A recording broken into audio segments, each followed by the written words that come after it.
Mimbroma, mirë se vini dhe faleminderit. Jam e bindur që këto janë fjalët e para që kanë mësuar ambasadorët amerikanë në Shqipëri në gjuhën shqipe sapo kanë mbritur në këtë vend. Sonte kam të ftuar 3 muskultierë amerikanë. Ambasadorin Arvizu, welcome, ish ambasadorin Ryerson dhe ish ambasadorin Withers. Ndoshta është e shkruar po edhe fat që në këtë 100 vjet të jemi përsëri me syt nga Amerika për të mësuar, për të dëgjuar mesazhet e tyre. Një zgjedhje e veçantë për të qenë sonte në Tonight, për të folur për shqiptarët në këtë 100 vjetor të rëndësishëm dhe me shqiptarët, në një intervistë të paprecedent në ekranin e radio televizionit Ora News. Thank you for being here tonight. I feel privileged and honored, Mr. Ambassadors. You are the only guest, I believe. No one needs to introduce you because you are already famous. I'm sure all Albanians have never forgotten the former ambassador of United States in Albania, the first ambassador in 1991 when communism was falling. Welcome, Mr. Ryerson. Your Albanian is quite impressive still.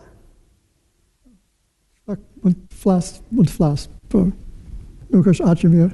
Si e keni ruajtur Shqipen? Si e keni ruajtur 18 vjet që ktheheni për herë të parë në Shqipëri pas po lexoj 2 herë në javë një gazetë nga The Bronx, Illyria, që është edhe në anglisht edhe në shqip.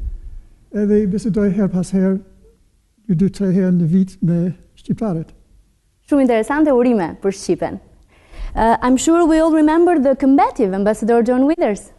Thank you for being here tonight. I'm delighted.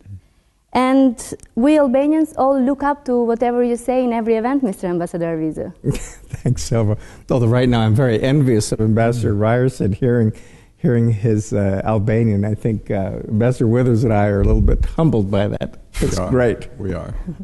And I'm sure I need to share with Albanians the fact that we have 2 former ambassadors that will speak tonight, will share their opinions as American citizens, as former diplomat of United States.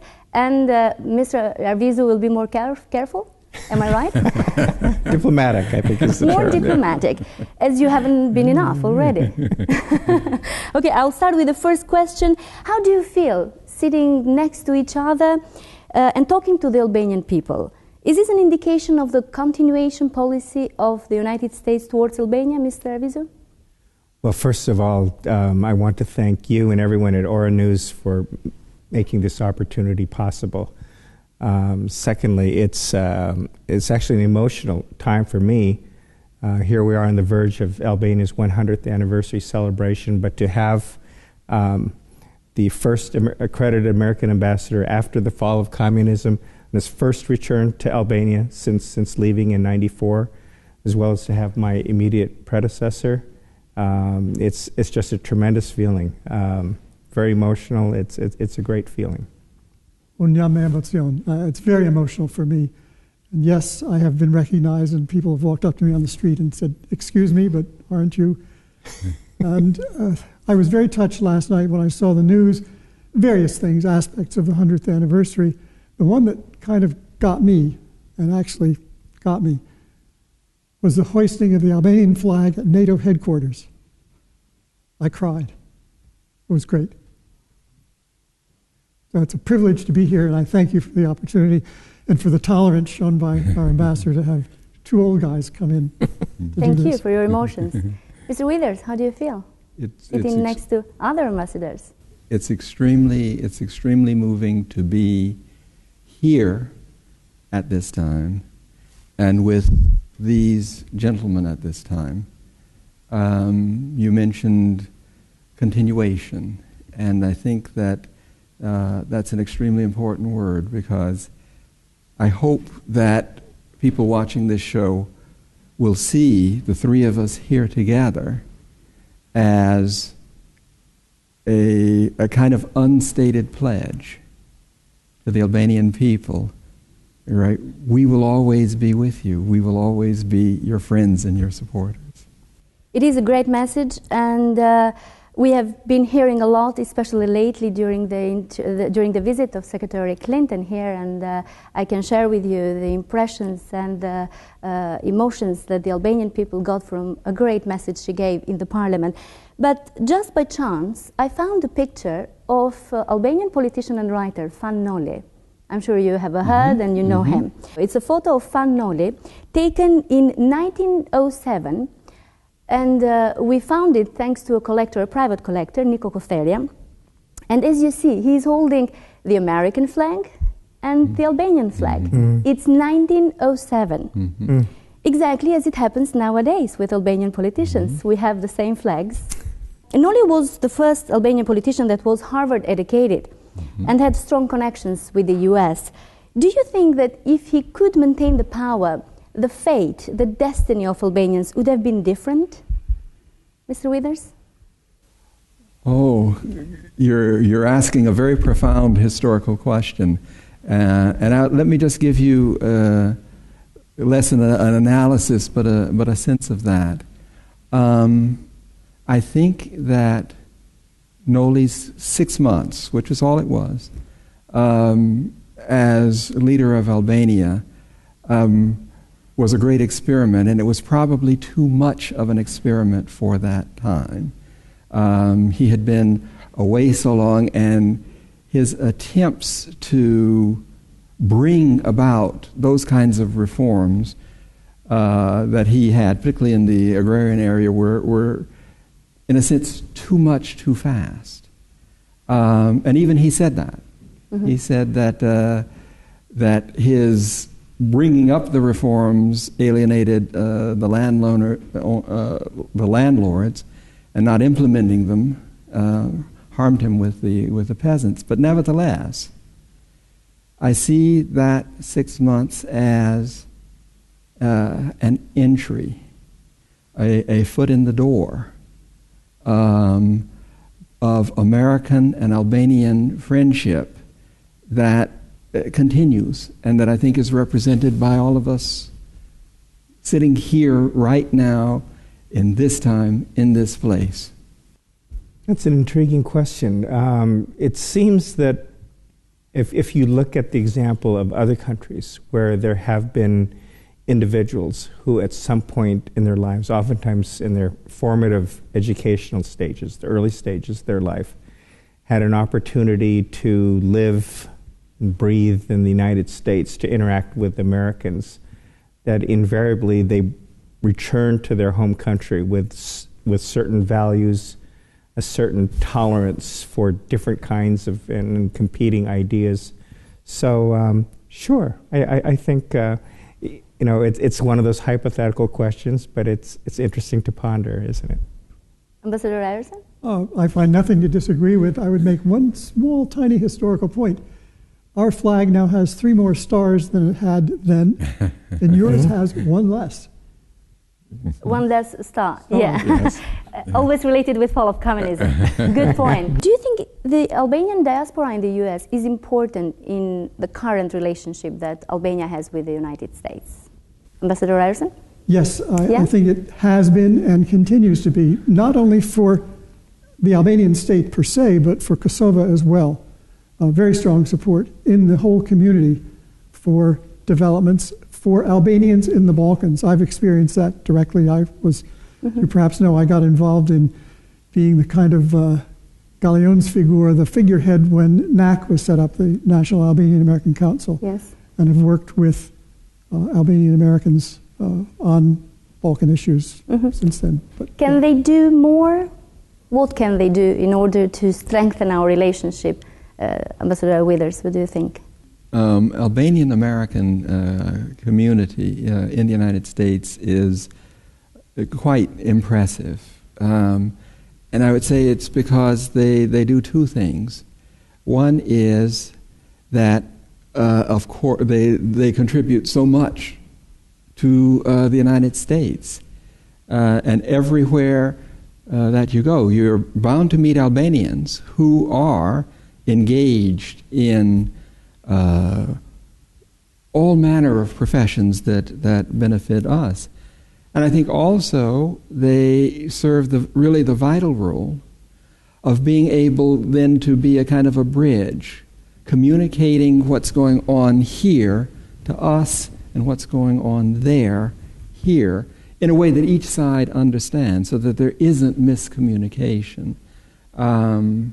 They have played a very vital role, Vatra and so on in the early days, and now they play maybe not quite as much of a publicized one, but a very, very important role in our relationship. Are there an important bridge, Ambassador Arvizu? Oh, absolutely. You know, one thing that has always struck me about Albanian Americans is how much they love America and how much they love Albania. And in my 2 years here, I've been struck at certain junctures in the political calendar here when we've received joint messages. I think the Albanian American community in the United States, they probably have some preference for this pole or that pole, but because they're Americanized, they find puzzling sometimes the deep polarization here. And they'll issue statements saying, you know, what gives? There's got to be some accommodation, number one. But the second point I would make, and this is an appeal maybe for the future, is I think the Albanian American diaspora could play a little bit larger role in introducing Albania as a destination for American investment to Americans, not just limited to the Albanian American community. Interesting choice of exchange we need as well. Economy is important in order to develop human relations as well. But again, very interesting to ask you another questions about our relationship, America and US. Albanians are the most pro-American people in Europe, and we all know, and we are proud of it. We are indeed an unconditional ally of the US, and this is an Albanian choice. But in politics, as in love, two sides are needed. Where do you think stands the support that US gives us? Well, I think in a very superficial way, there's an instinctive American feeling for the underdog, for the little guy. And Albania is a little guy with occasionally very nasty neighbors. There is, as I say, on that superficial level. But the Americans have also seen the reaction of Albanians, whether it's the support that's been given over the past few years or the incredible reception that was given Secretary Baker when he visited in 1991. Americans have seen this, and they've heard about it. And they say, oh, yeah, right, these are friends. Gee, tell me more about them. So I get occasionally questions that would seem very simple to you, but that's needed because many Americans don't know very much about Albania. It's a little country, and it's where is it? And it was quite impressive to hear from Secretary Clinton that U.S. Was with you for the first 100 years, and we will be with you for the next 100 years, Mr. Arvizu. Where is the source of this relationship, of this love affair with Albania? I really want to echo what Ambassador Ryerson said, because I think it's sort of in the American psyche, the American being, to root for, as he said, the underdog. That's the exact word that I would have chosen. And although we're about to celebrate Albania's 100th anniversary of independence, and it's a glorious celebration, it's been a tough 100 years. There's only been a few years that you can point to where Albania's enjoyed secure borders and freedom of movement and the opportunity to express different political views. So America loves an underdog. The second point that I would make is that Albania has consistently, since 1991, been a very constructive player internationally and regionally. And that is something that I see is shared widely, very broadly among the people and the political spectrum. I would be remiss if I didn't comment just a little bit on some of the signs of a little bit more assertive nationalism in the past months. I think part of this is natural, and it's not altogether unhealthy. We've said publicly many times that expressions of patriotism, expressions of concern for the welfare, well-being of Albanians, ethnic Albanians residing in Macedonia, Montenegro, Preševo, certainly in Kosovo. I mean, that is very understandable. But it's really important on this 100th anniversary for everyone in Albania to understand that one reason why the United States so warmly embraces the cause of Albanians is because the state, Albania as a country today in 2012, is such a constructive player in the region.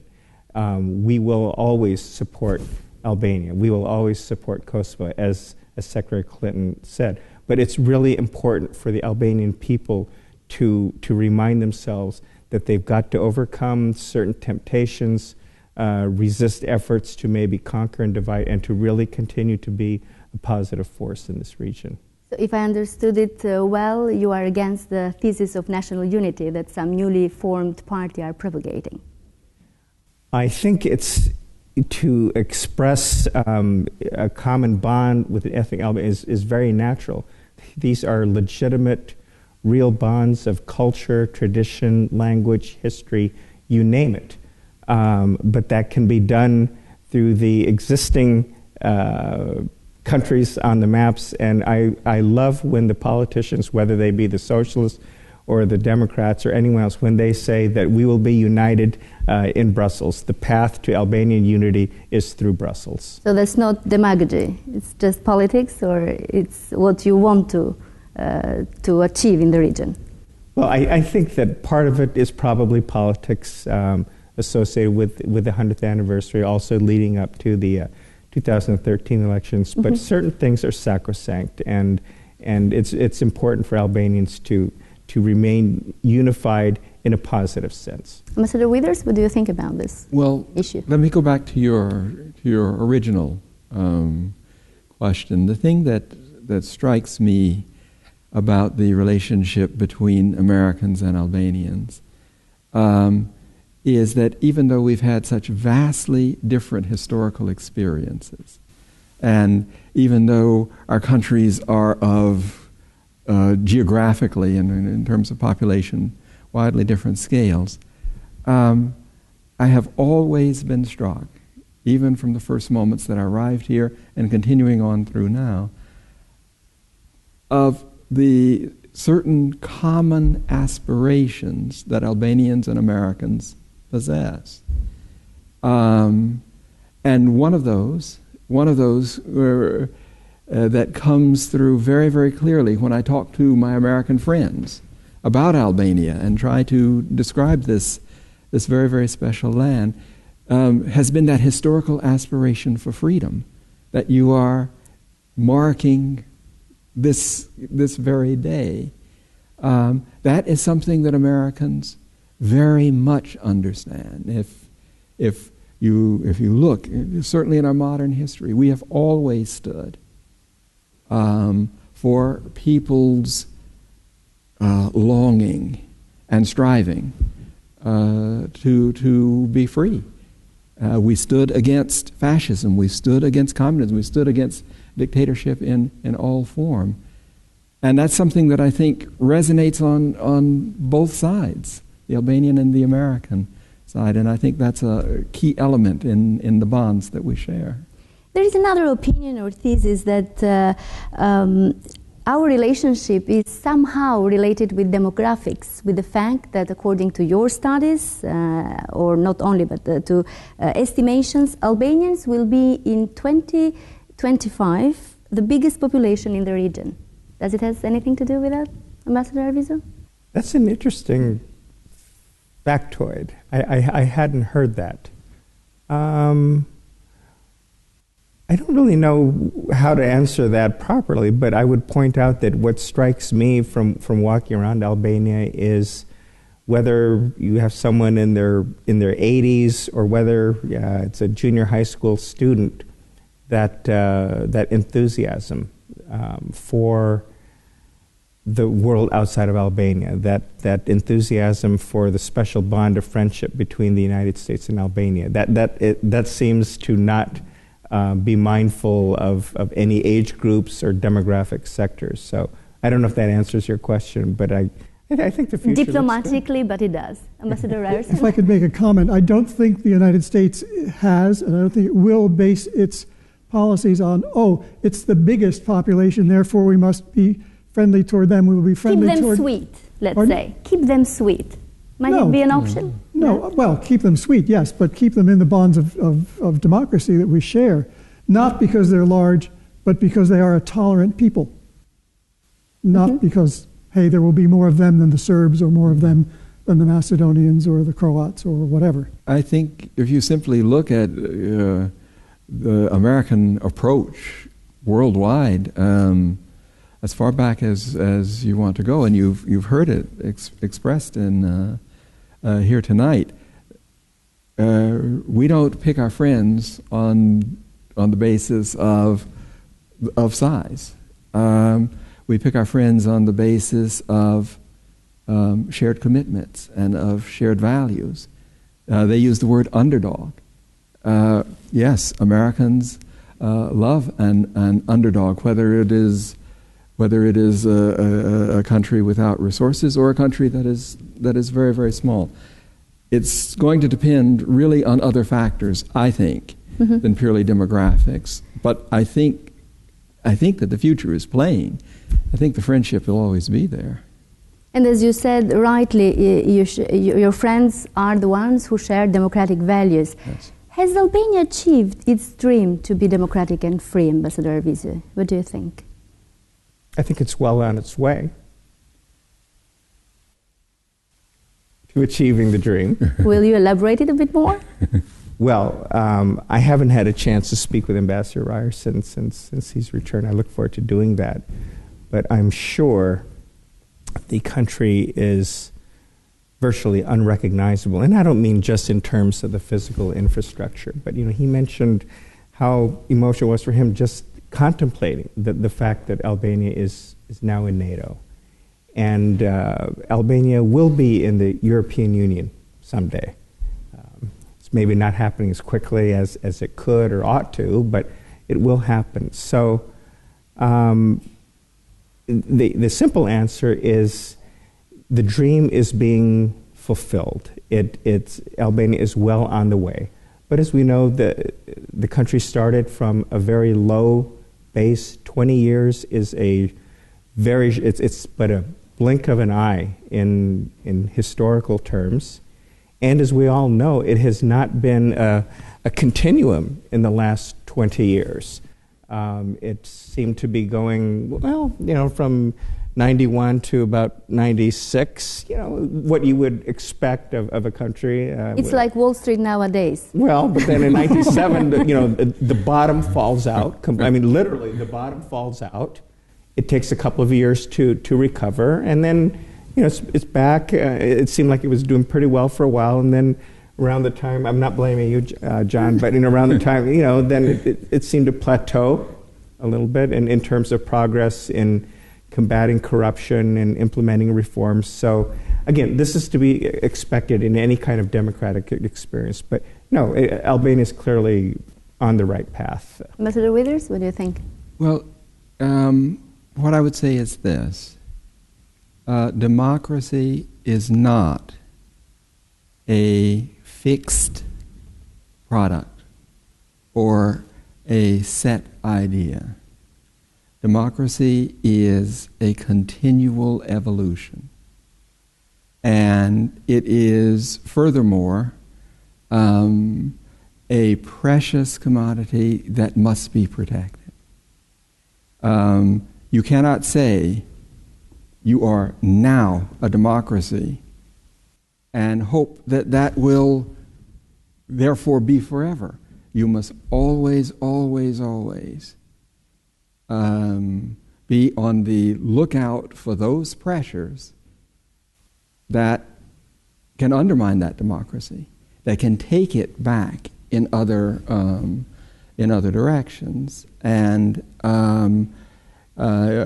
even though I very much agree with Alex that there has been a forward surge, I believe also that now is the time for Albanians to be particularly careful because of trends that seem to be threatening to undermine what could be achieved. What threats are we talking? Well, I always come back to independent institutions. When I was ambassador here, I probably said those two words more than any other. I guess I said Albania and America most, but second was independent institutions. Without them, a democracy cannot thrive. It cannot even exist.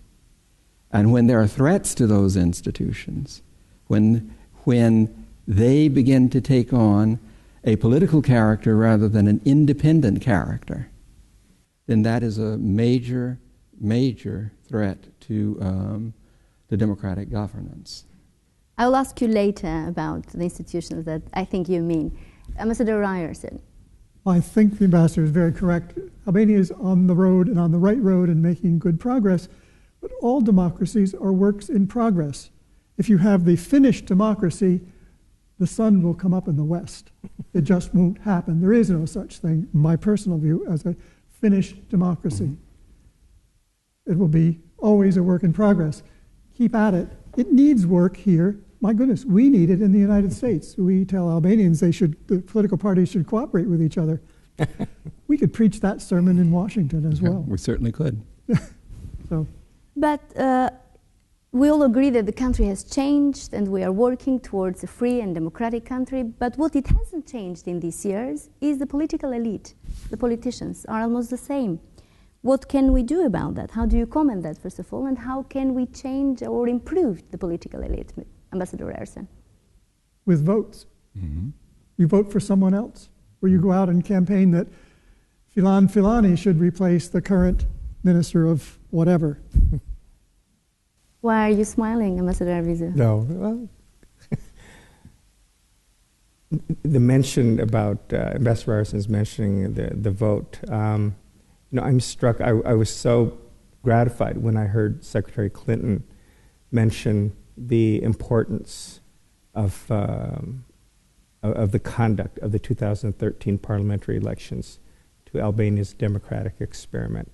Clearly, that is a signal from Washington, if you will, and it's one that we hear echoed from Albania's friends in European capitals.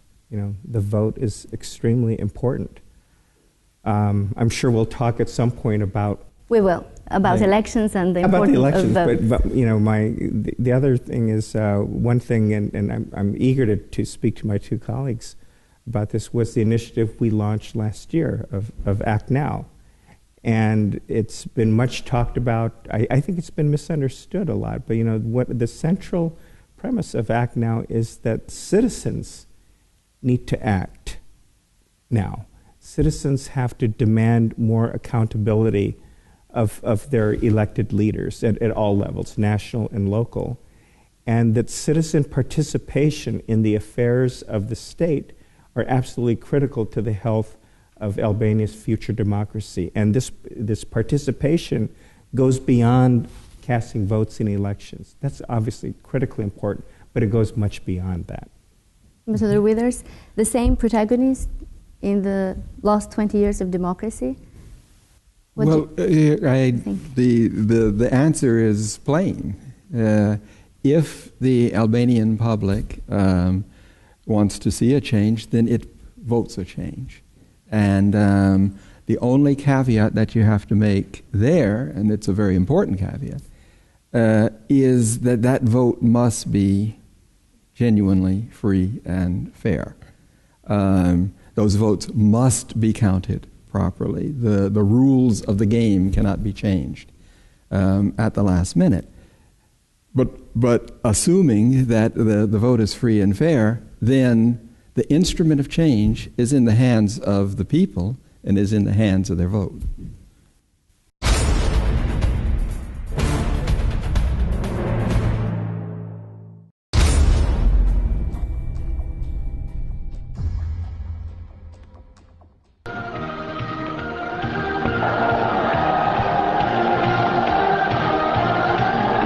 Mes një entuziazmit madh të popullit të kryeqytetit, e mori fjalën zoti Baker. And on behalf of President Bush And on behalf of the American people, namens de president Bush, de populul american, I come today to say to you, undolem mesiu sot që të pohoj, freedom works. liria jep rezultate. Lidhur me pranimin e Shqipërisë në KSB, zoti Baker tha: "Ne e morëm këtë vendim në përgjigje të kërkesës dhe dëshirës suaj që të jeni pjesë e Evropës, dhe sot këtu pohoj se Shqipëria është pjesë e Evropës. Mesazhi im është ky: mirëseardhët në radhët e popujve të lirë. Ju jeni me ne dhe ne jemi me ju." Ambassador Ryerson, I want you to bring you now some old memories from the first moment you arrived in Albania in 1991. Did you know you were coming in a country that was living in a historical reservoir that has cultivated a sort of hate against America for 4 decades, and you were the man of hope, the ray of hope from the United States. How do you remember those days? Oh, vividly and often. I remember the whole scene. Yes, I realized how far back it was when I was still in Belgrade, and I went to the Albanian embassy to get a visa for a driver to bring Congressman Lantos to Albania. I walked in the door, and I was back in 1952, and it was just that kind of a shock. But coming here, I saw what a horrible physical mess the country was in and how poor the people looked, how undernourished many of the children were, and the destruction that was accompanying this shift away from the absolute power that the party had held up until then. I say I remember it vividly, and I remember the very warm reception that I got, at first very quietly, because people who came to see me were questioned by the Sigurimi. So they were afraid some at were, the beginning, yeah? And some, in spite of their fear, came anyway. Years later, when I was back with the fancy title, I got a letter from a man from Fieri. He wrote how pleased he was that he walked by and looked up and saw our flag. When the Italians were still there, anyone who looked at the flag was hauled in by the people who were observing anybody walking by the embassy. It was some kind of signal. They were accused of being spies for Italy because they were glancing twice at the flag, which meant meet me somewhere. It was paranoia. It was a strange world. That strangeness went away. Chaos intervened. There it was. No, I was aware of the problems. Did you feel the weight in your shoulders of representing the democracy in Albania? Well, yes, I wasn't asleep. I was aware of it. And I was aware that people were watching me night and day. But I also felt very emboldened because when I left, I was told, look, Bill, if you unplug the telephone, you are the United States of America. And the day after I arrived, I paid a call at the Foreign Ministry, and I said, I hope to be observing what's going on in the Parliament. No, you can't attend. Excuse me? No, blah, blah, blah. I said, I protest. And I got, again, nothing. No. I said, my government protests. It worked. And I realized that I was beating on an unlocked, if not open door. And that Albania was ready to shift, but it needed nudges, and I nudged, tried to. Were you in those days involved actively in the electoral campaign aligned with the Democratic Party? Or as your opponents say that you were being politically biased in those days? I represented the United States, and I was pushing the idea that there ought to be democracy and that there ought to be free markets. That was interpreted by people that didn't like that as interference in the internal affairs of Albania. They were right, it was. To promote democracy was an interference in the existing scheme in Albania. But consciously taking part in the political scene, no, but that's what it amounted to. I was invited by various representatives in the parliament of the Democratic Party to go to Korça, Shkodra, Durrësi, and meet with people. And I did, and that was interpreted as direct involvement in the electoral campaign. And you were also next to the leader of the Democratic Party on the rally of the victory, 22nd of March, 92. That was after the election. Yes, after the election. Yes. But you were celebrating the election. I was there, yes, and I was in the back row. How do you recall that? Oh, again, with some emotion. It was an incredible event, and I remember your pictures. I remember the now Prime Minister being barely able to speak because he'd been speaking around the country, and his voice was very very tough. But I was there with a member of the United States Congress, with a member of the German Bundestag, with whom I was chatting in German along the sort of side. So was it a support for the Democratic Party, for the leader Berisha, or a support for the party who fought communism? It was support for the persons who were fighting and opposing communism. And that included persons in the Republican Party, Sabigoto, yes, of course, Dr. Berisha, and others. Mm-hmm. The current Prime Minister Berisha, how have you known him in those days, and what do you think of him now? Well, I first met him, and I remember vividly about the first thing he said to me was, "We need schools like the school of Harry Fulci." I thought, yes, I'd heard about that when I was in Belgrade from a lady who was teaching me some Albanian. I hadn't known very much about the school beforehand, and I thought, this man is interested in education. This is good. So there's something, okay, pay more attention. And I tried to. I remember that very much. I think he's done a huge amount for the country. So have a lot of other Albanians from all parties, it should be noted. He has had the privilege and the obligations of leading them. He's made mistakes. I think if you ask him, he'll say, yes, he's made mistakes. That's my impression of it. I haven't seen him in years, as a matter of fact. I hope to sometime during these observations. I have another question relating to those days. Did U.S. have any role in the arrest and imprisonment of Fatos Nano, as he claims No, in the absolutely cable not. made public by WikiLeaks during a meeting he had with Ambassador Lino? No. No in the United States had absolutely nothing to do with. So you were not involved arrest. in his arrest and imprisonment? No. I was said that I did because usually when I was called to his office, I would walk. I was walking out of the front gate of the embassy when my driver came along with the car and said, "I'll give you a ride." No. Yeah, come on, get in the car. So I got in the car. He dropped me off, and at that point, apparently, Mr. Nano was being arrested, and I was seen at the presidency. So why would he say that? You'll have to ask them. Okay, I surely will. If you meet Prime Minister Berisha one of these days, what will you say, the first sentence? Mirë Gjeta. Mirë se ju gjeta. Or Miku im I dashur. Jam I lumtur që jam përsëri prapë në Shqipëri. In a late interview, you claim what is obvious, the achievements and the progress that Albania has made, but also mentioned something that I'm interested to discuss as well, that it should have been done much more regarding the decommunization of Albania, as the other Eastern European countries has done. Two attempts were not successful in our country to address this issue, to dismantle the heritage of former communist system. In 1996, there was an anti-genocide law who back then was believed to aim the exclusion of left-wing representatives to enter the parliament. There was another attempt in 2009, you may remember Ambassador Withers, the lustration law, that received criticism from US government through you. Do you think Albania should address this issue now, and what is the best way to do it, Ambassador Ryerson? The best way to do it is the one that the Albanians find themselves willing to do, and the sooner they get on with it, the better it will be.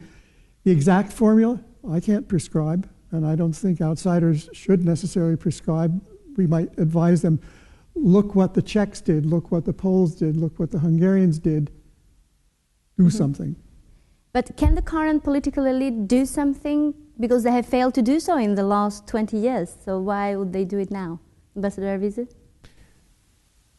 It's shortly after I arrived, I stumbled across the difficulties of land titling and ownership and property.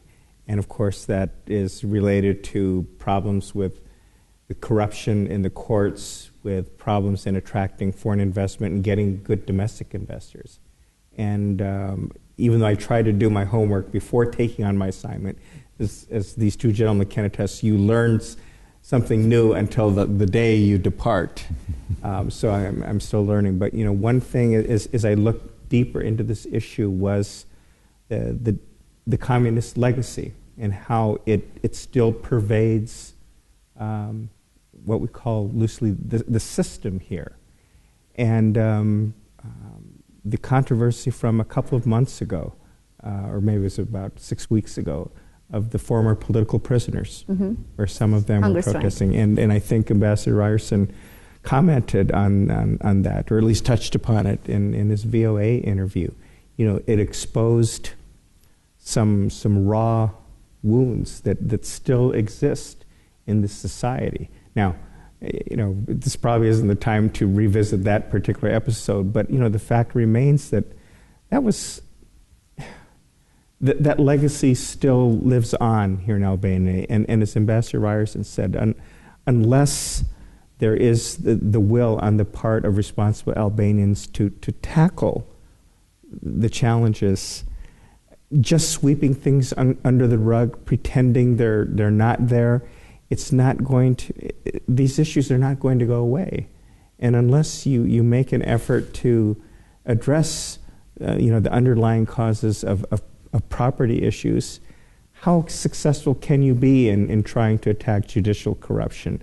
It's not easy. It's extremely difficult. We recognize that. But somehow the Albanian political leaders and the people need to summon up the political courage to take on some of these truly difficult issues that linger on 20 years after the fall of communism. Ambassador Arvizu, you tried to mediate, to create a dialogue between government and the former prisoners that were in hunger strike, but that was not successful, or at least started well, but then it stopped for reasons that we don't know, actually. You may, and if you want to share, I'll be happy to. But what do you think of the government conduct regarding that protest?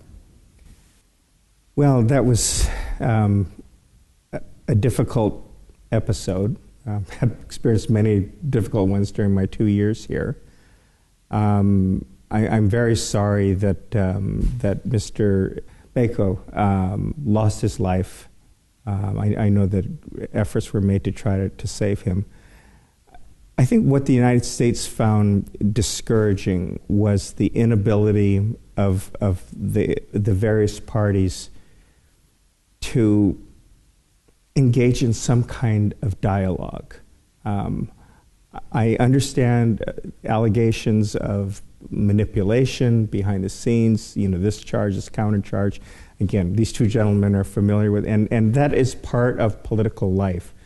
Certainly in the United States, the accusations go back and forth, but ultimately, without some kind of dialogue, how can you hope to resolve disputes? And that's one thing that really concerns me, that despite the tremendous gains that have been achieved here, it seems that Albanian politics are still stuck in this post-communist period where the instinctive reaction to deal with an adversary is to invoke hate speech, to find a way to denigrate either the person or the party or the cause. Again, in the United States, we're certainly not above that, and there are hardcore elements in any debate that will try to attack. We saw that in the recent presidential election campaign. But the vast majority of the American people, I think, just like the vast majority of the Albanian people, want to find some middle ground. And so in that sense, I was disappointed at the way the issue was handled. I thought that a greater attempt should have been made on the part of the government to try to find some accommodation, at least some form of dialogue. That was not done. Do you have a comment, Ambassador Ryerson, about Amen. the hunger strike? Amen. Ambassador Withers, you are the man who stopped the approving of the illustration law, or not? The media was not right in naming you. I don't believe you can give either the credit or the blame to any single individual. Ambassador Ryerson. What was wrong with it, with the illustration law? Okay. Ambassador Ryerson made a very important point when he talked about his actions in those very, very early days. He said, and I can't give you the exact quote, but he said he was representing the policy of the U.S. government. And I think that one of the lessons that it is very important for Albanians to take, and I hope to take from a panel like this, is that we have to reflect the circumstances of the particular times in which we serve. But the one thing that never changes for us, or if you have the 3 future ambassadors or the 100 future ambassadors, we represent the policies of the United States. And in terms of the illustration law, and I think it ties with the questions that you've been asking, one of the remaining communist elements, in my view, and let me be very, very clear, I'm no longer representing an official position. It's very capably handled by my friend and colleague, Ambassador Arvizu. But just speaking now as a private American, one of the true legacies of communism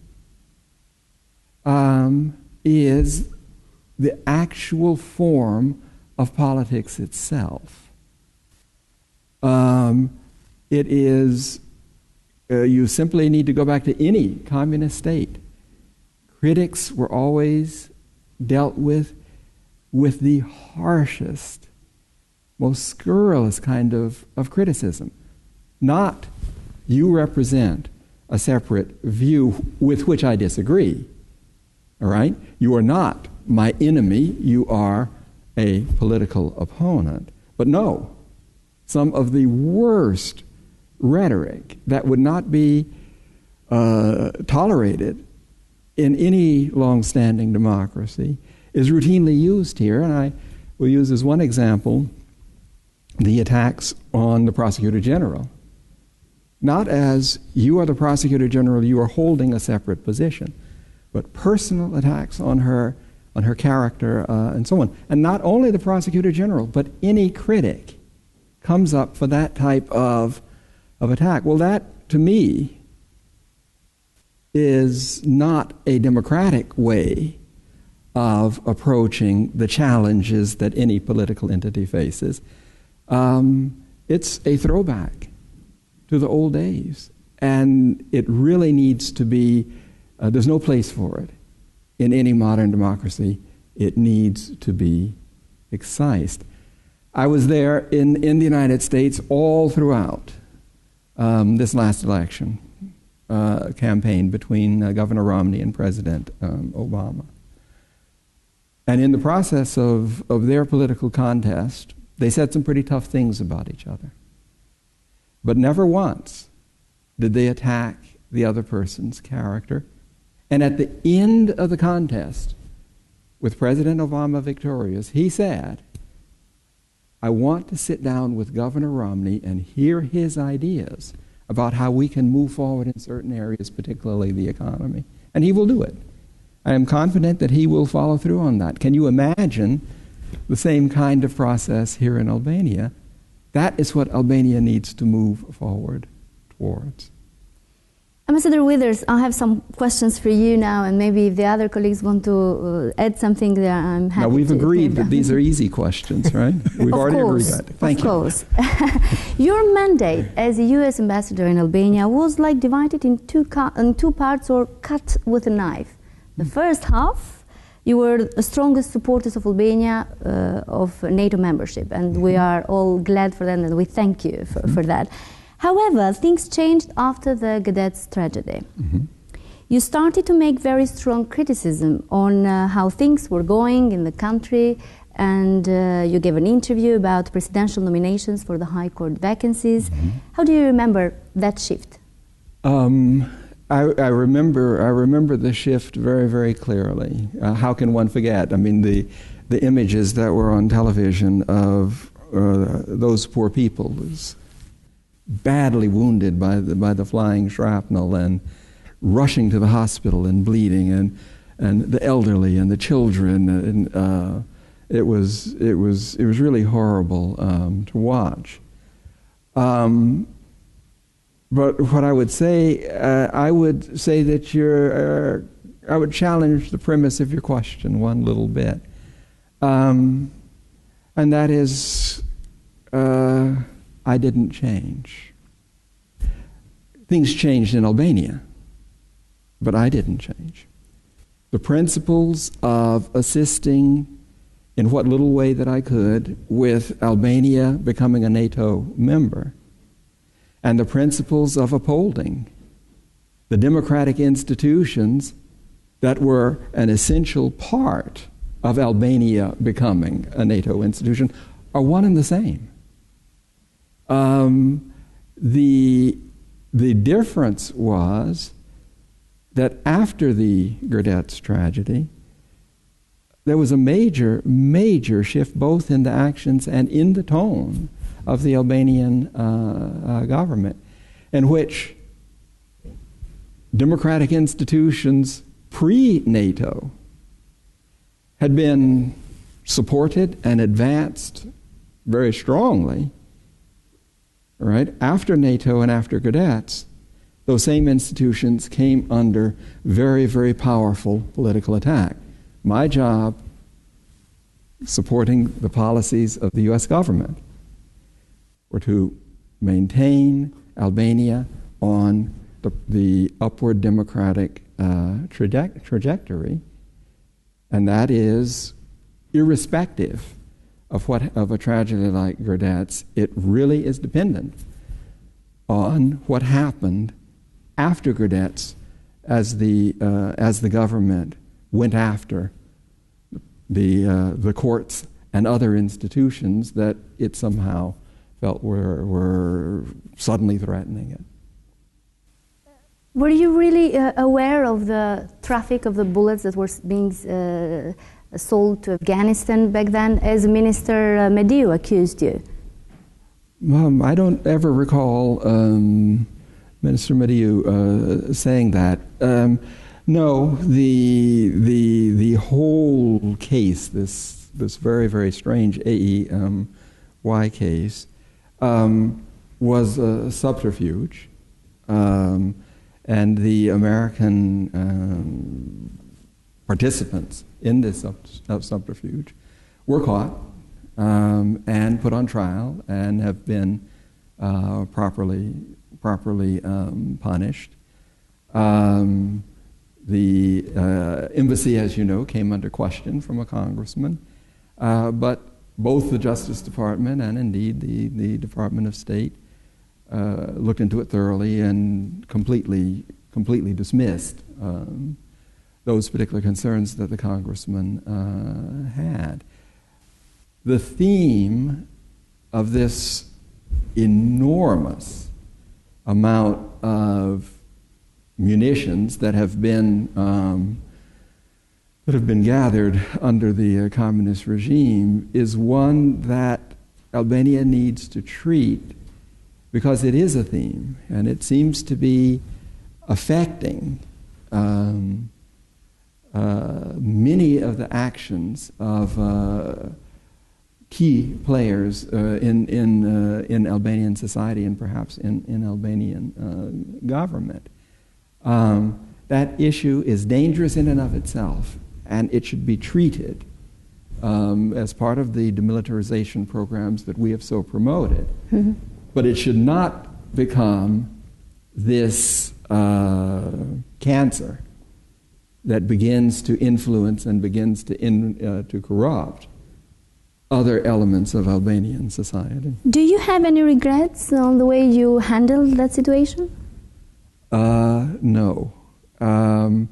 The truth is always the best approach to issues.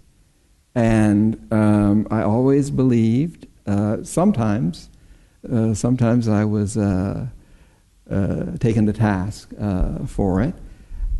I say more than sometimes. I would tell the truth, and this side of the political spectrum would be unhappy. I'd tell the truth again, and that side of the political spectrum would be unhappy. the best approach in dealing with these complex and these difficult issues is to tell the truth.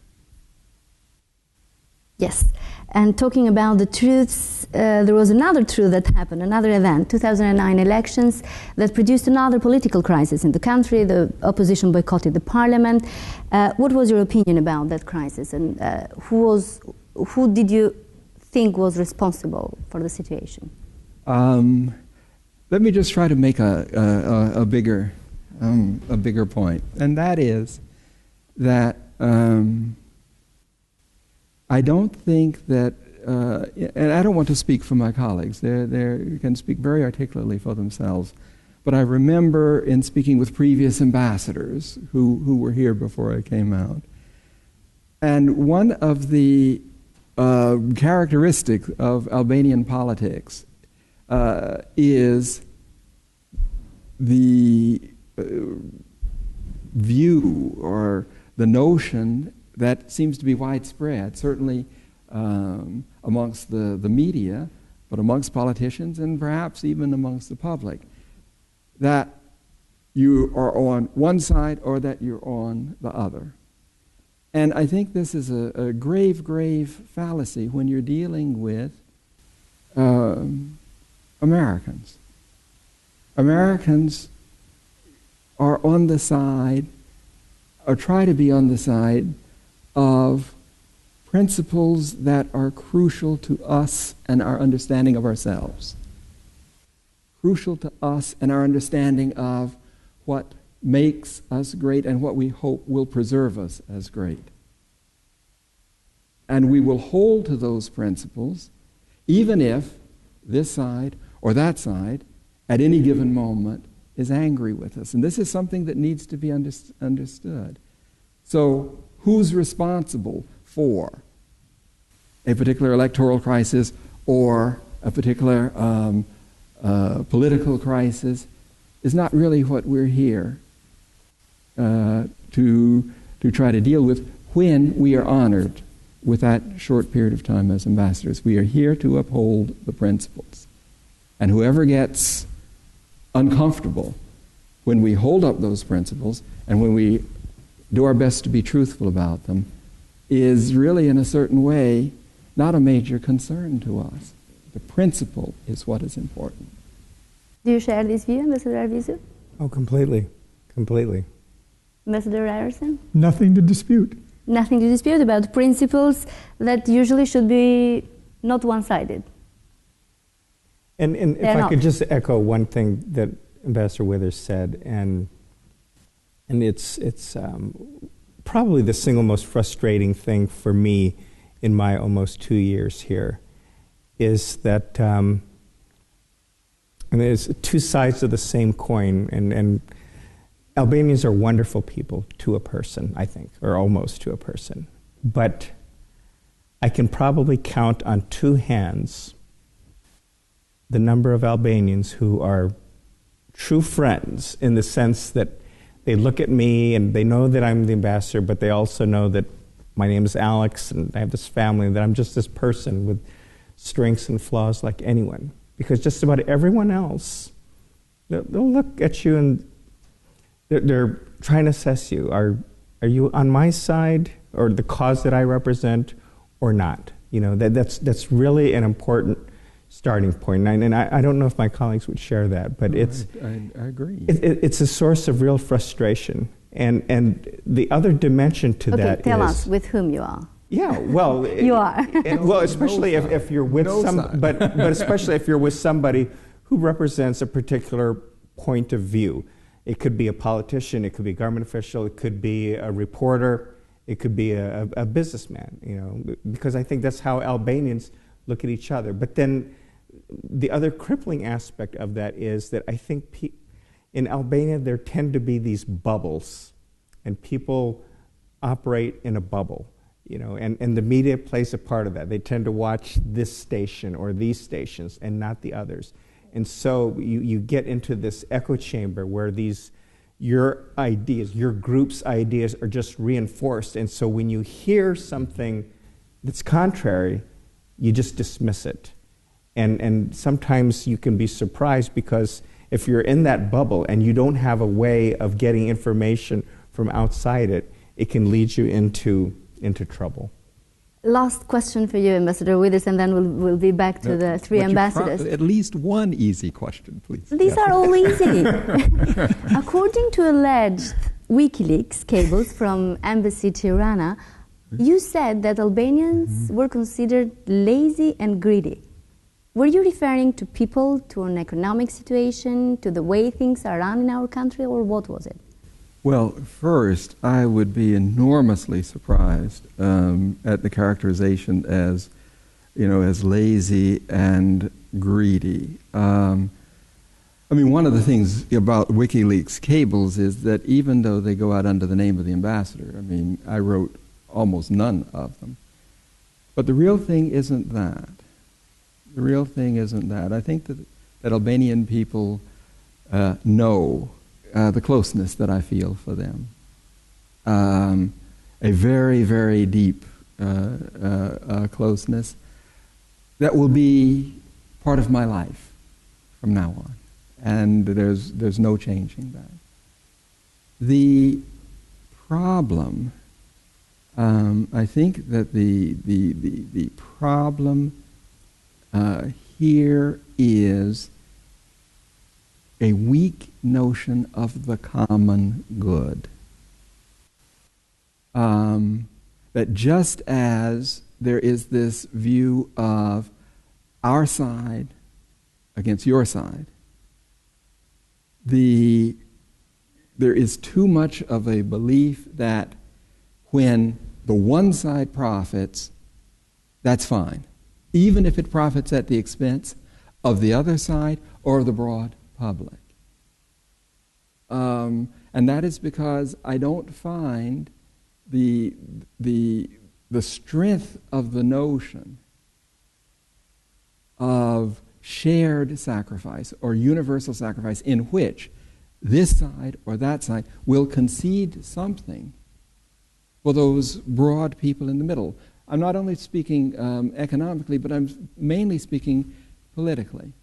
That there has to be, at some point, an area of common ground in which people can at least talk. If you develop the polarization, if the political problems and the political philosophy become so much winner-take-all, then it leads immediately to the vast problems of corruption, the vast problems of tainted elections, the vast problems of centralization of power that are really, truly grave dangers for Albania because they can all be justified under the principle that what's good for me is good for everyone. No. The philosophy must be what's good for all is good for everyone. Ilva, could I just jump in? Sure. First, I have the luxury of being able to say we don't comment on WikiLeaks, but to hear lazy and what was the other term? Greedy to describe Albanians, I can't imagine any U.S. ambassador, any U.S. embassy, again, not commenting on a WikiLeaks, but anything can be taken out of context. I think any ambassador who served here would say precisely the opposite, that Albanians are extremely industrious and that they are generous probably to a fault. That is, too overly generous. It's a simple thing, but, I travel across the country a lot as my two predecessors here did. Mm-hmm. I'm trying to remember the last time I paid for a cup of coffee or a glass of juice. That's a small thing, but I always try. I don't think I've succeeded. And sometimes, depending on my mood, I'll actually get in and I'll say, look, you're running a business here. If you comp everyone, how are you going to make any money? They say, but anyway, the point being that any outside observer would reach that conclusion. Albanians are extremely industrious and extremely generous. And let me make one final point. When I talked about this winner-take-all, it seems to be a characteristic of the political elite. When you're dealing with ordinary Albanians, the spirit of generosity, the spirit of hospitality, the spirit of caring, the spirit of sharing and of sacrificing for the common good is stronger than I have seen it in almost any other country in which I have served. Somehow or another, the winner-take-all is when people gain power. And that's a question that you and your generation and your colleagues will have to deal with explicitly. All we can do is try to assist you as friends will assist. Ambassador Ryerson? I'm sure that you and your viewers are aware that some of the things claimed to have been in WikiLeaks weren't there. Mm-hmm. They're made up. They simply weren't there. And someone has taken advantage of the Department of State says we're not going to talk about these things, right, but we can't also say, well, that's hoo-ha, that telegram never existed, but people have they know what the format of a telegram is, and you can make something up saying, the Emperor Franz Joseph is alive and walking down the streets in Paris, and put it in the form of a United States cable. It isn't going to be true. Be aware of that, please.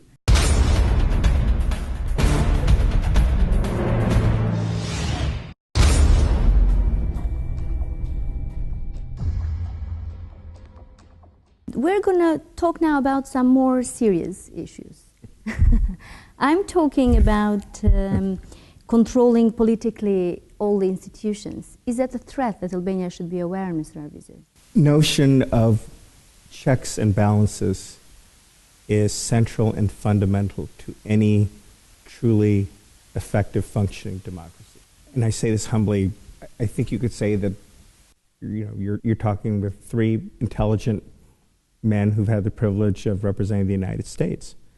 But in our system, we grew up comfortable with hearing contending views, knowing that, you know what, even though Bill Ryerson or John Withers or Alex Arvizu is always trying to do the right thing, we may not know everything about, that needs to be known about something.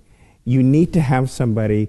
It can be a spouse, it could be your deputy, it could be a coworker, it could be the newest employees giving you some contrary views, but especially if you are an office holder, to have some institutional mechanism where your views, whether they're good or bad, have to be taken into account by others. It's the whole concept of checks and balances.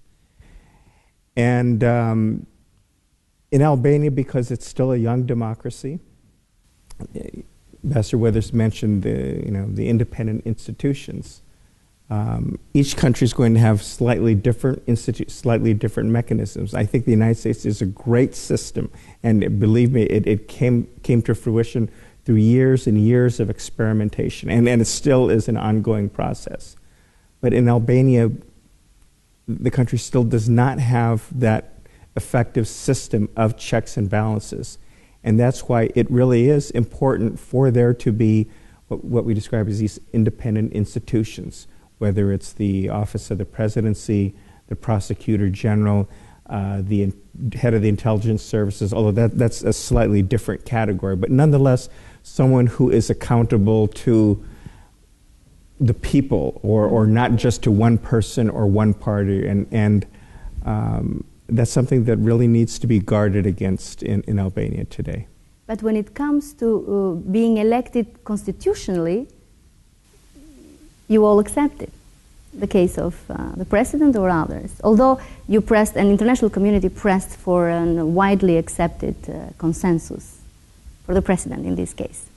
So, how do you keep this balance between being constitutionally elected in an appropriate way and guarding the independence of these institutions? I have to say this carefully, and I look to my colleagues to help me out here, but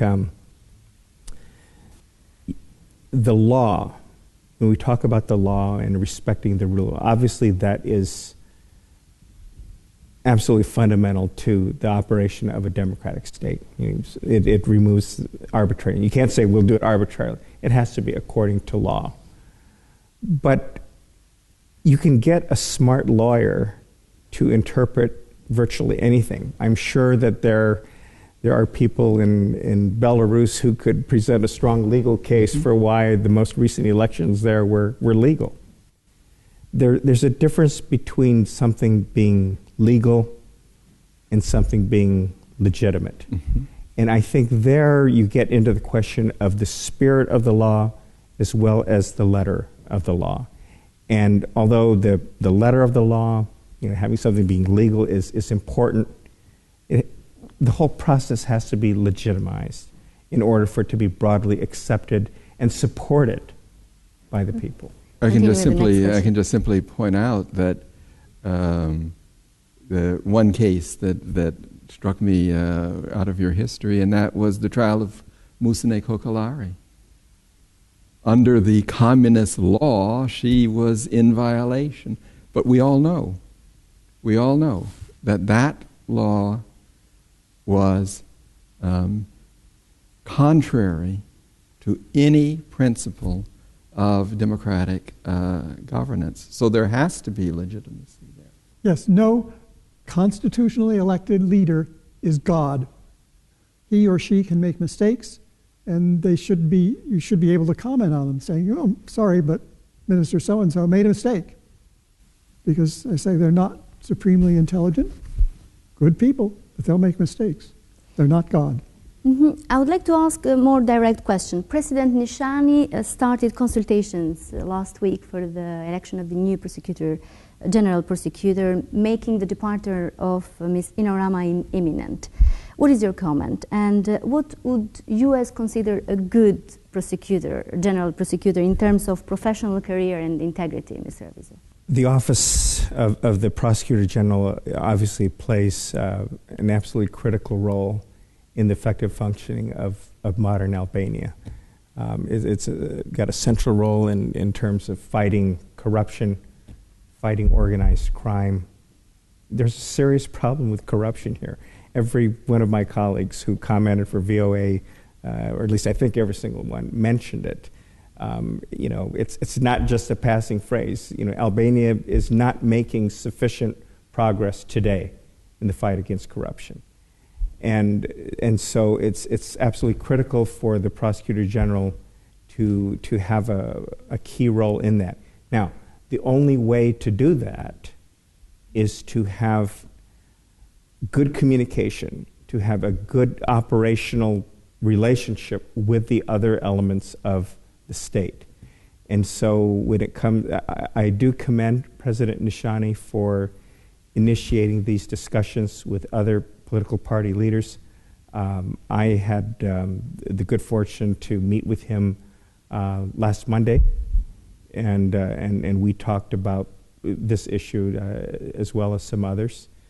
There are some legitimate questions about when the current Prosecutor General's mandate ends, but since your question is focused on the qualities, I think it's someone who has obviously a strong legal background, but perhaps somebody with some extensive experience in prosecuting successful cases. We need to see more successful prosecutions, arrests, successful prosecutions, punishments rendered, whether imprisonment or severe fines, not of these low-lying fruit or low-hanging fruit, small officials who are engaged in bribes, because only through a strong message being sent by the judicial system, talking about the courts, the prosecutors, everyone, will perceptions about Albania's ability to combat corruption change for the better.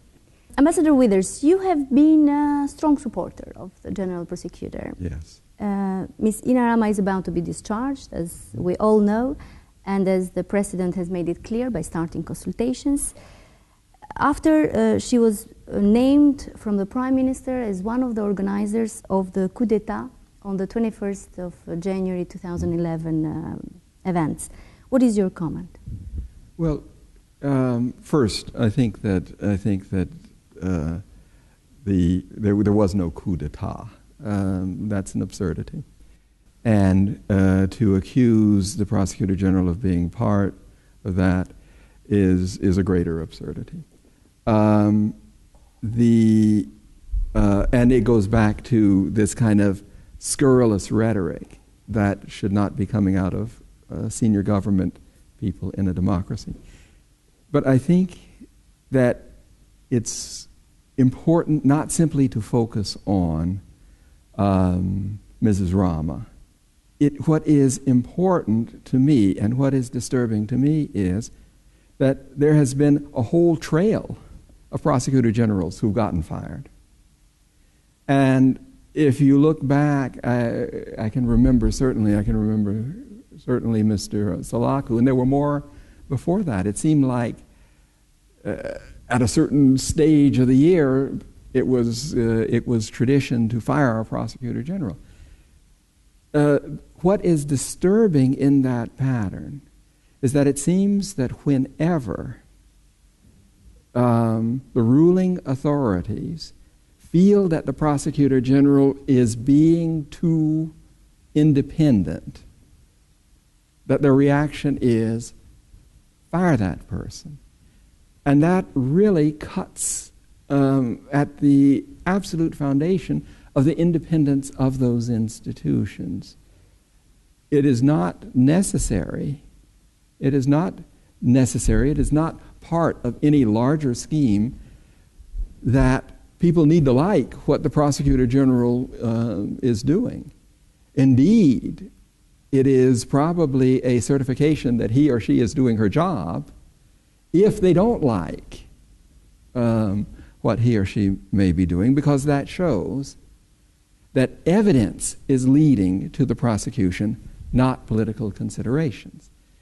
And so this whole renewal now of firing yet again another prosecutor general is, to me, a very bad sign. That institution amongst the many, the courts and the many, must remain independent and cannot be subject to the type of political pressure that prosecutor generals historically have been put to here in Albania. But do you believe the behavior, the official performance of Mrs. Rama has been pressured by politics? Well, certainly, I say hers has been pressured, and so have all of the others. I don't know of a prosecutor general here who has been told, do your job and we will not get in your way. I think when you look at you mentioned Gerdetz, that certainly was the case. When you look at the investigations of the January 21st thing, you can see the political pressure that is it's not behind the scenes, it is openly and publicly in the statements that the ruling officials have made out loud in front of the Albanian press and indeed of the world. Ambassador Ryerson, what did you think when you heard of 21st of January events? 4 people were killed between the clashes, the protesters from the opposition and the guarded force. I heard just about that and not very much more, frankly, so I wouldn't feel capable of commenting on the details. I again felt sorry for Albania and Albanians and their progress toward democracy. It was a step back. Who was responsible for those steps? I am not in a position to judge, but it was a very sad day. Ambassador Arvizu, after listening to what your predecessor, Ambassador Withers, said about 21st of January and Ambassador Ryerson, is there something you'd like to rephrase in your statements after those tragic events? You mean... what you said back then, is it something you think you may rephrase it? Or something you said on haste, on pressure? You know, I've thought about that on occasion, and those were really difficult moments. It was a very emotional time. As you noted, there were 4 protesters who were shot and killed. A number of others were injured. Some policemen who were doing nothing more than just trying to do their job were stoned and suffered injuries. So it was a terrible day for the country.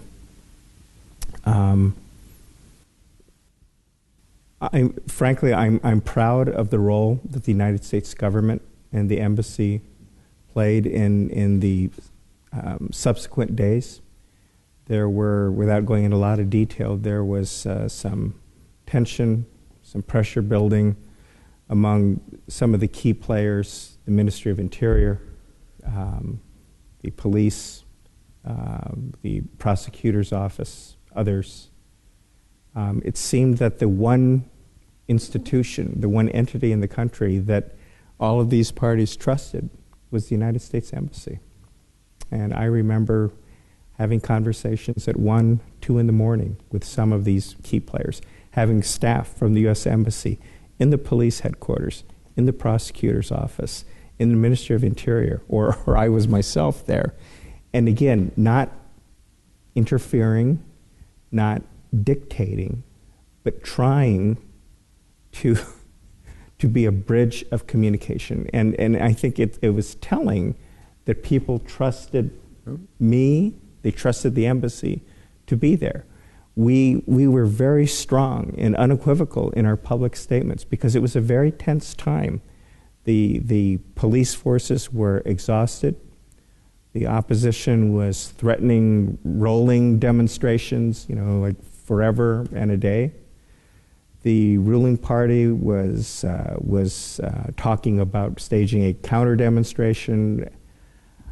We thought all of this was a bad idea, and we pleaded publicly and privately for people to exercise restraint. No, I've thought about those days. I don't know if we were lucky or if we had good counsel or good judgment, but no, there's nothing that I would have changed, that I would change if I could do it over again. In a few days, there will be the second anniversary of that tragic event, and the investigation is still under judicial investigation, that event.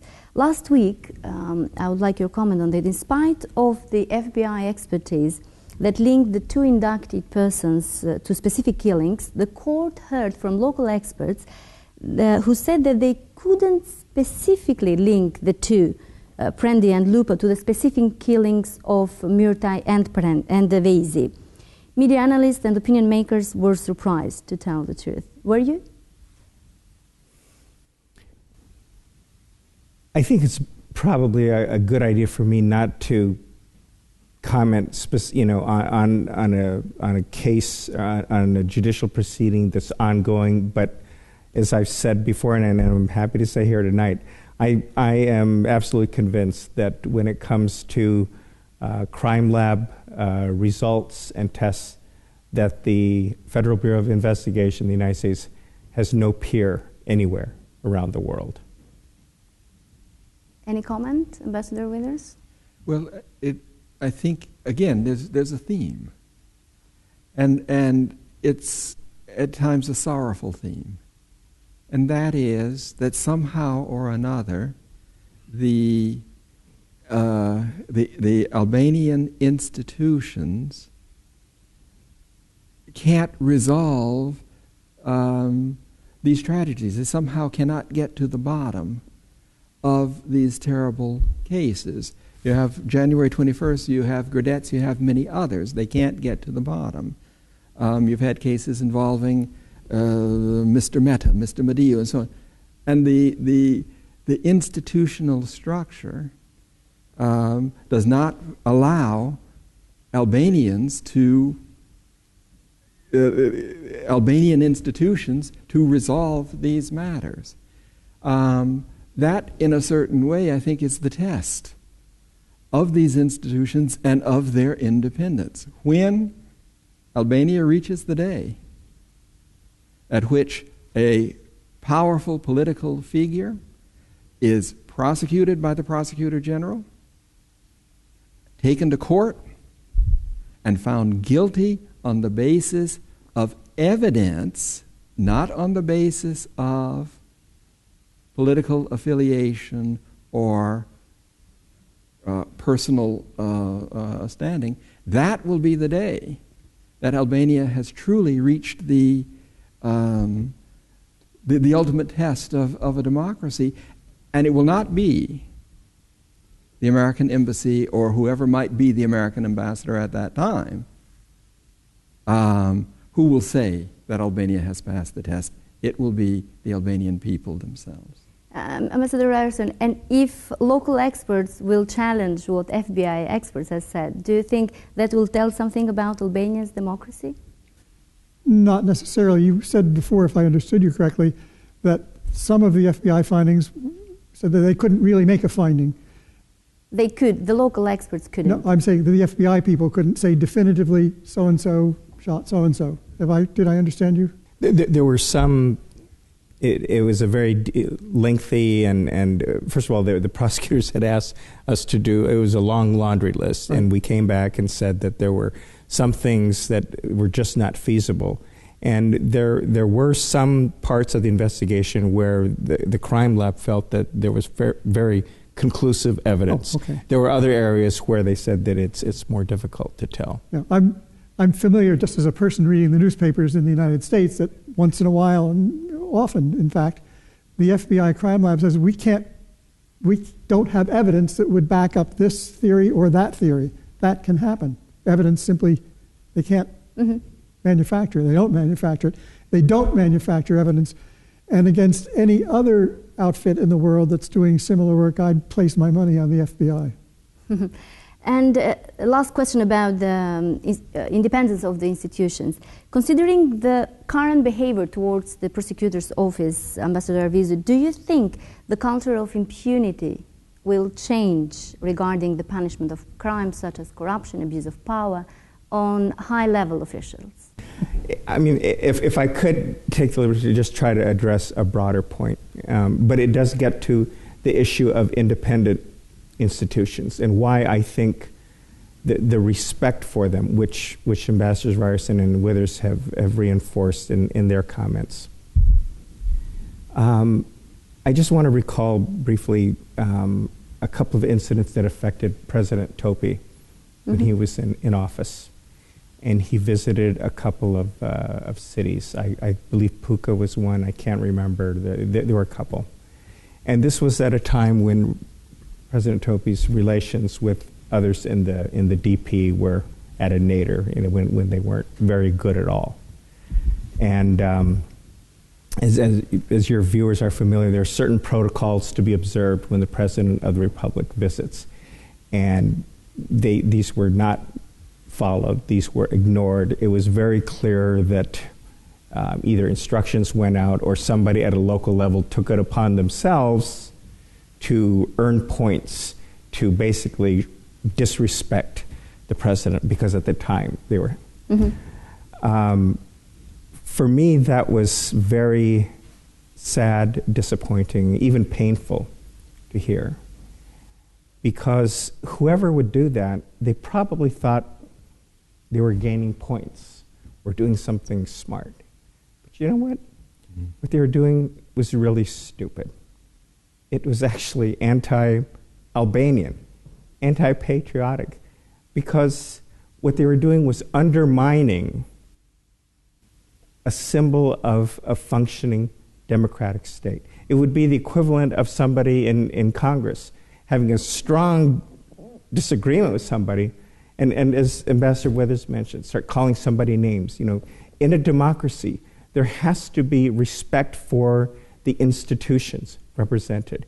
And when people chip away at that, and they get away with it, not only get it, but when there are other responsible people in government who applaud that action, what hope is there?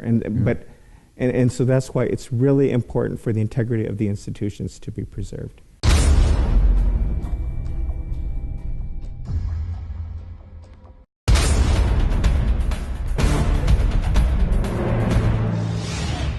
And I'll have now some other questions about another very serious topic, elections. It appears, Ambassador Ryerson, that the only unchallenged elections were the one organized during your mandate here, and that was 20 years ago. Does it speak more about political will rather than citizens' will? What do you think? Perhaps, but it was the Albanians who organized the elections in 1992, not I. Just remember that, please. Well, I'm not so sure because I haven't observed subsequent ones. I've read about them, of course. Mm-hmm. But I'm not so sure those were the best. Ambassador Withers, what do you think about the way the electoral campaigns and the voting process have been handled in these 20 years? As you were asking the question, I felt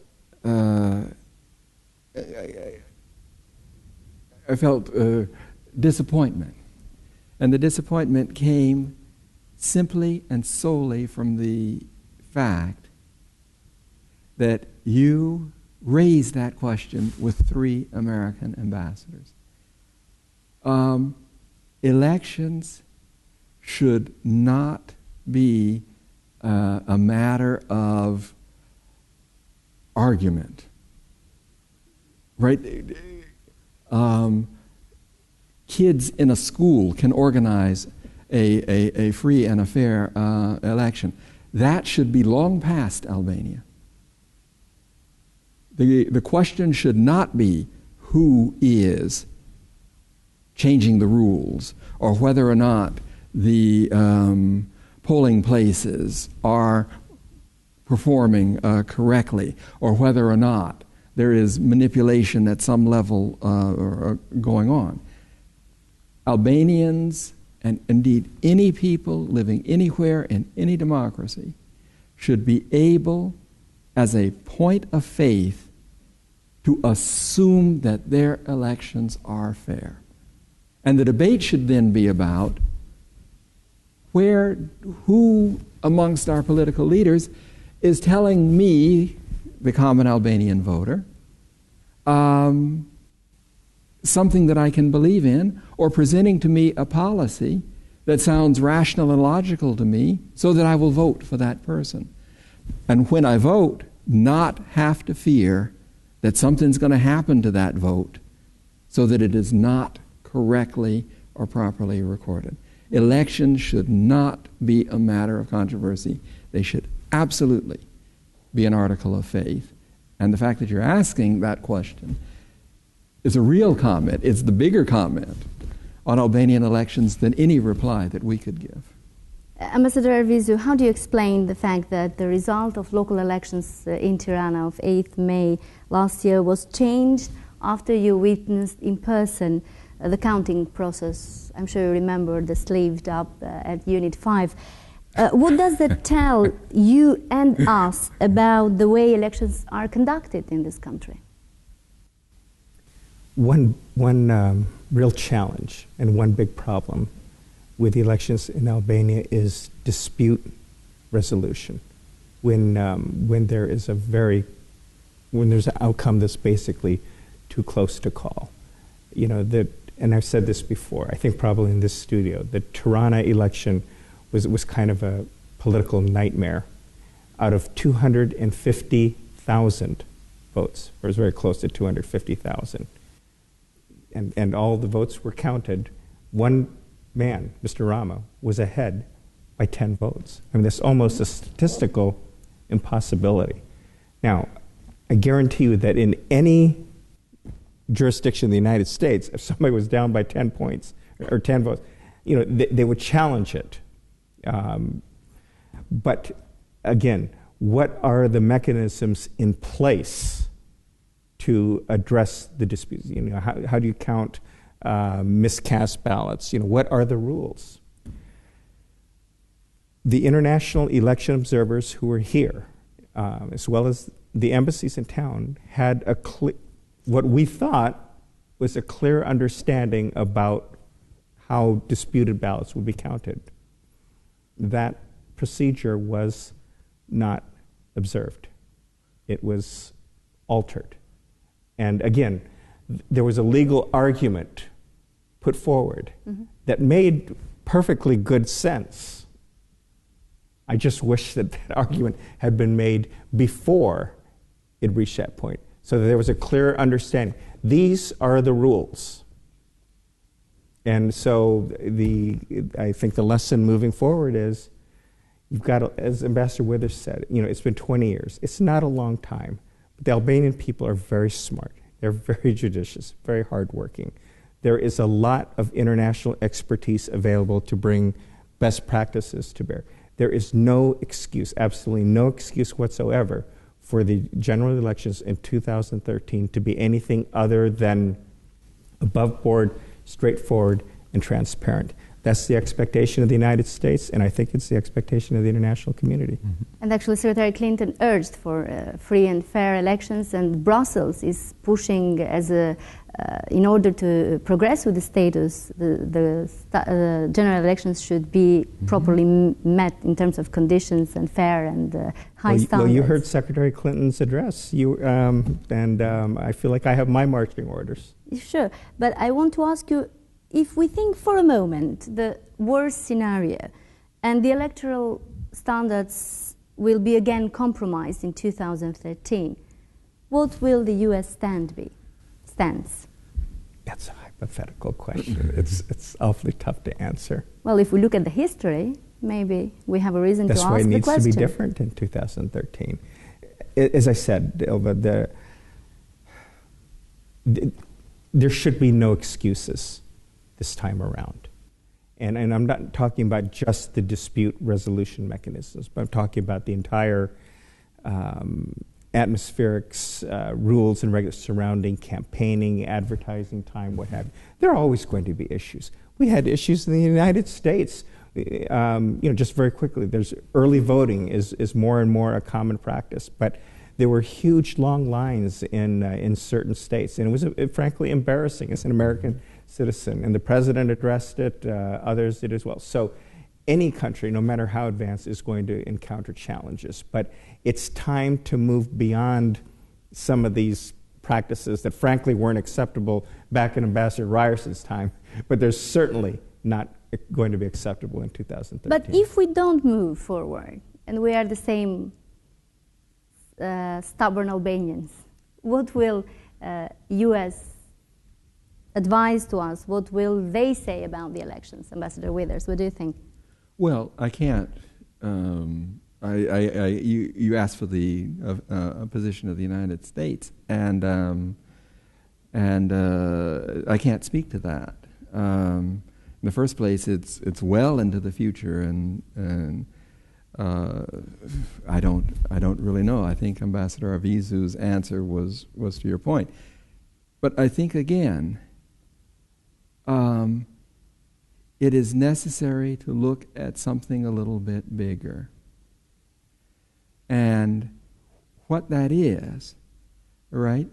I speak to a lot of people about Albania.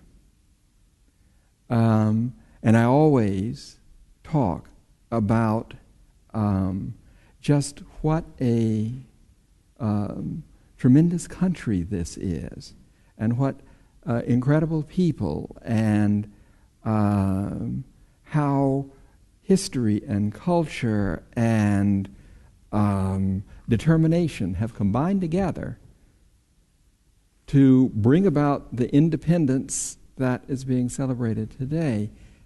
And all too often, the response is most Americans, quite frankly, know very little about Albania, right? But all too often, and it really pains me, Americans will say, oh, isn't that the country that had the, use your own adjective, disputed elections, corrupt elections, failed elections, but a negative adjective. Wasn't that the country, isn't that the country that has these enormously high levels of corruption? Isn't this the country? And I don't want that to be the first impression from these Americans. What I want it to be is, Mr. Former Ambassador, you've made me want to go there. You've made me want to visit Albania and to meet these people. I am eager to do so. That's the impression I want. It's very, very difficult to persuade an American to have that positive impression if the most basic element of democracy, a free election, is not practiced. The last two questions, not because I'm running out of questions, but because we're running out of time. Ambassador Ryerson, what is your advice for Albanians for the 101st year of independence that begins this Thursday? Keep making progress toward democracy. You won't get there because it doesn't exist in the pure form, but you're on a good road. Keep at it. Ambassador Arvizu, any advice for the 101st? You know, there's a saying, it probably exists in Albanian also, but in English where it goes something like, you know, today is the first day of the rest of your life. And, you know, 100 years, what a remarkable ride. It's been a tough one. And all Albanians should be rightfully proud in spite of, because we've been very frank with our assessments, and we've talked about some negative things, but there should be no question that the three of us and our other colleagues who can't be here in the studio would have a very positive and favorable overall impression of Albania. But we're talking about potential, and you know, it's time to stop talking about potential and time to realize what you know, Albanian creativity and ingenuity can bring. Albanians can do it, but you know what? You can't rest on your laurels. You can't say, boy, we've come so far in the last 20 years, as Ambassador Ryerson said, you know, we're done. No, everyone else is competing, everyone else is moving ahead. It's like an escalator, and so the time begins on November the 29th, the first day of the rest of Albania's democracy. Ambassador Withers, Well, what's your advice? You cannot come here, you cannot be here, you cannot read about this place, you cannot study its history, you cannot know its culture. I particularly am fond of its poetry, without developing an enormous respect, admiration, and indeed, I would say love for those essential qualities that make Albanians Albanians. And you just simply look at the figures that are out of the history, since we're looking at history. Look at the qualities of Ismail Chamali and of Mother Teresa and of Skanderbeg and of all of this long line. I mentioned Musini Kokolari. And you look at those qualities, and they're unmatched anywhere in the world. The goodness, the bravery, the nobility. So my advice for the next anniversary is keep being Albanian and preserve that essence of being Albanian from anything that tries to threaten it. And lastly, I would like for each of you to send a message or a wish to Albanian people, to Albanian viewers, to Ora News for the 100 years of independence. Ambassador Arvizu. Well, it's as we are looking to the beginning of this program, and we talked about some of the emotions of being here in the presence of two of my predecessors. And I know that VOA is going to run a clip with statements from all the former serving ambassadors. Sadly, the one who couldn't be part of it is Joseph Limprecht, who of course passed away here in Albania. But the underlying message is one of how each one of us came here on a mission. And we try to approach it in a professional way every day. But and I haven't left yet, but I know that when I do leave, I will have the same emotion, the same special feeling that very few places in the world have that ability to touch you in the heart. I just know that that I'm going to leave with that feeling, and I try not to think about it because I know it's going to be pretty emotional. And so I want to just say thank you. Please know that every waking day, and I've said this before, every waking day I get up thinking, what can I do to better represent my country, and what can I do to try to help the Albanian people? Ambassador Ryerson is already emotional. Guilty as charged. That is true. When I come thënë një herë që e kam lënë një pjesë e zemrës time në Shqipëri, edhe kam ardhur kësaj herë për të marrë prapë, nuk du të marrë, do të ri këtu, një pjesë e zemrës time. Edhe ju uroj 100 vjetorin gjithë shqiptarëve, kudo që janë, në Shqipëri ose jashtë Shqipërisë, 100 vjetorin të mirë. Gëzuar. Faleminderit. Çfarë të bën ti duash kaq shumë shqiptare? I do. Dashuria nuk ka shpjegime. Love is, you can't explain it, can you? Ambassador Withers. I think the message that I would like to convey is that this is a special land with special people. And it faces and has faced, I said before, that there seems to be a common body of aspirations, the aspiration for freedom, which Americans and Albanians share, and which I think is the basis of the bond of friendship between the two peoples and the two countries. And what I would say is, back during the civil rights movement, there was a song that became an anthem of the March for Freedom in our country.